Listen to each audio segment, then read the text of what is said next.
Renato, a universidade tem um papel fundamental, né? No mundo todo a gente observa grandes centros, grandes polos de inovação em torno de grandes centros universitários. E nós temos o privilégio de ter em Minas, o estado que tem mais universidades federais, e universidades no padrão da UFMG, Universidade de Viçosa e várias outras. Na perspectiva da universidade, qual o desafio da inovação no Brasil e no estado de Minas Gerais?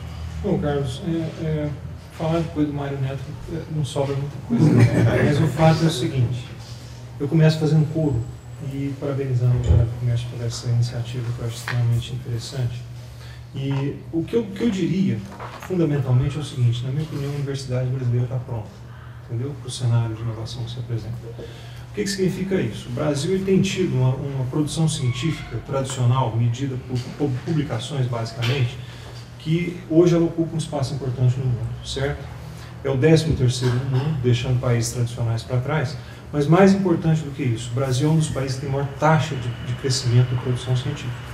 Se você pegar nos últimos anos, observando o G20, o Brasil é o primeiro colocado, certo? Com a taxa acumulada nos últimos anos de média de 18% de crescimento. Então isso é um indicador extremamente importante. A pós-graduação brasileira, ela chega hoje num grau de maturidade também bastante significativo. Talvez o número de doutores ainda não seja o suficiente, mas nós já temos hoje uma pós-graduação madura, consolidada, com parâmetros de avaliação bastante sólidos.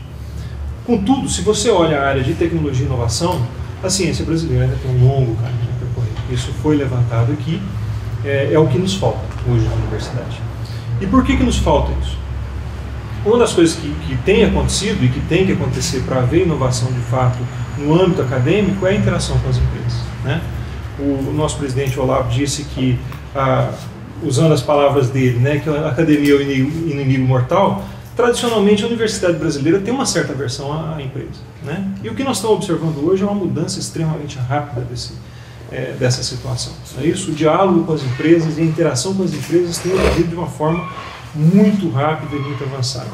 Por que isso é importante? Foi falado aqui a respeito de investimentos em ciência e tecnologia, do patamar brasileiro em comparação com outros países. Na hora que se falou em 1,6%, eu olhei para o Mário Neto, ele concordou, não foi? Nós concordamos que não concordava. Isso aqui está muito otimista. Isso aí está inflado. Tem um outro aspecto desse cenário que é 1,13. Isso, um aspecto muito importante desse cenário é o seguinte: do ponto de vista de investimento público, o Brasil tem lá suas deficiências, mas ela ainda tem um patamar de investimento público comparado a países avançados em relação ao PIB. O que nos falta é investimento privado. E por que isso é importante? O investimento público em ciência e tecnologia financia o porquê, essencialmente. Enquanto que o investimento privado financia o para quê. Entendeu? Nós só vamos ter pesquisa com grande potencial de inovação na hora que nós tivermos investimento privado em patamares bem mais elevados no Brasil. E isso coloca o país em uma situação com potencial muito grande de geração de ciência e tecnologia, porque se você observa hoje o número de pesquisadores por 1000 habitantes no Brasil, é aproximadamente 10 vezes menor que a Coreia. Isso, de certa forma, compensa a deficiência de investimento. Então, o que o nosso pesquisador de competência recebe na bancada é comparável ao pesquisador coreano. Então, por isso que eu digo, nós precisamos dar uma resposta rápida, né? E por fim, gargalos, que eu acho que foi falado aqui. O Brasil tem um problema sério de formação de recursos humanos. Isso, recentemente, tem alguns aspectos que eu chamaria atenção. Um delas é nas licenciaturas. Foi dito aqui da deficiência em formação básica no Brasil. Hoje as pessoas não querem ir para a universidade à busca de um diploma que lhe faça professor, não é isso? E na área tecnológica, tendo visto o crescimento recente, mostrou também uma deficiência grande de formação de pessoas nessa área, né? O ambiente jurídico é, sem dúvida nenhuma, uma situação que impõe à universidade pública hoje um regime soviético em termos de legislação, impeditivo, né? Tem que avançar rapidamente. E por último, cultura de inovação de uma maneira geral, que eu uso um exemplo que é interessante, que eu não sei se é anedotal ou se é verídico, de que algumas pessoas dizem que o INPI hoje está avaliando a patente para limpar cabeçote do videocassete, né? Então isso mostra um descompasso do que nós temos institucionalmente com a realidade de inovação, né? Então é isso. Obrigado. Só falando de INPI, eu acho que o INPI está fazendo um esforço muito grande de acelerar o seu processo de análise. Mas nós tivemos um debate recente com uma pessoa do INPI falando, mas esse processo de 7 anos, em média, está muito lento. Ele falou, não, nós estamos acelerando, o processo vai passar a ser 5 anos. Então, de fato, estamos acelerando, mas ainda aquém, né, do que deveríamos estar. Né? Os senhores não acham que o Brasil, em Minas Gerais, acordou tarde demais para isso? Ou seja, estão falando de 1% no segundo mandato do Aécio Neves, ou seja, 2007. E dentro desse cenário que a gente vê hoje, de crises na Europa, os Estados Unidos que ainda patina, e aí que a gente vê a necessidade de ter uma indústria mais competitiva. Para ter uma indústria mais competitiva, a gente está falando em inovação. O Brasil não perdeu o time? Mas será que a universidade não está com um foco muito restrito quando ela se vê como uma instituição de ensino? E se ela posicionar como uma escola de Santa Rita de desenvolvimento da sociedade, né, isso não só o UFMG, mas as várias universidades, seria talvez um patamar mais proativo em relação ao que o Guilherme falou, né, de criar um elo maior da universidade com a empresa e com a sociedade de maneira geral. O senhor me permite, antes dele responder? Pois não. Que eu acho que vai somar. O interior, quando a faixa etária desenvolve, eles vão embora para centro grande. Então essa Sinha Moreira, dentro disso aí, ela fez isso que você falou. Ela falou assim, eu vou buscar forma de plantar em Santa Rita que as pessoas ficam por aqui. E ainda tem uma... Eu ouvi falar que tinha muita moça solteira lá. Também tem. Isso aí já faz parte da história também. Né? Ela falou assim, inclusive, com mais gente boa para casar com as meninas daqui. Então,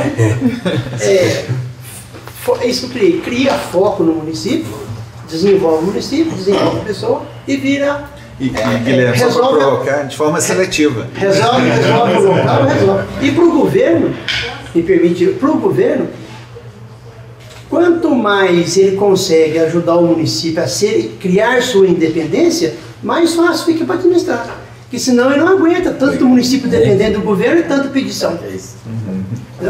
Desculpa aí. Não, que isso. Perfeito. Bom, eu tenho a impressão seguinte, que o que acontece, Carlos Arruda, é que a universidade brasileira, de uma maneira geral, e quando nós falamos da universidade brasileira, em termos de ciência e tecnologia, as principais grandes universidades brasileiras que são competitivas, e aqui em Minas Gerais nós temos algumas, ela é bastante responsiva. E se a gente olha o crescimento científico que eu falei há pouco, isso aí é resposta a estímulo, não é isso? O pesquisador ele foi estimulado a publicar, formar pessoal, recursos humanos, mestres e doutores, e assim ele fez. O que falta hoje, talvez, seja um estímulo na área de inovação, que eu acho que na universidade ainda carece disso. Aí, voltando àquela pergunta, será que nós acordamos tarde? Eu acho que é melhor acordar tarde do que continuar dormindo, né? E, para ilustrar isso daí, em 1980, o Brasil e a Coreia do Sul tinham mais ou menos o mesmo número de patentes depositadas no escritório americano, né? Em 2008, o Brasil tinha mais ou menos, arredondando os números, 500 contra 25 mil da Coreia do Sul. Né? Então isso aí é o distanciamento que nós tivemos dos países mais agressivos do ponto de vista de inovação. Mas eu acho que eu continuo sendo otimista. O secretário Nárcio ainda usou aqui, eu até coloco entre aspas, quebrando o preconceito que existia, não é isso? E aí tem um protagonismo muito grande do Estado, através da FAPEMIG, através da SECS, e eu acho que isso começa a dar resultados bastante concretos. Né? O presidente Olavo falou que a academia está cheia de potencial. Ela está cheia de potencial e esse potencial começa a se transformar em realidade. Exemplos disso é o que tem acontecido, por exemplo, como foi mencionado no BHTEC aqui, não é verdade? A UFMG hoje tem uma iniciativa nova que são os CT, Centros de Tecnologia, que são plataformas de spin-off. E a universidade, tomando o exemplo da UFMG, hoje investe em um centro de inovação. O Carlos Arruda tem acompanhado isso. Então, se a universidade hoje investe em um centro de inovação com estrutura física, etc., é porque a universidade e a academia começam a perceber a importância disso, né?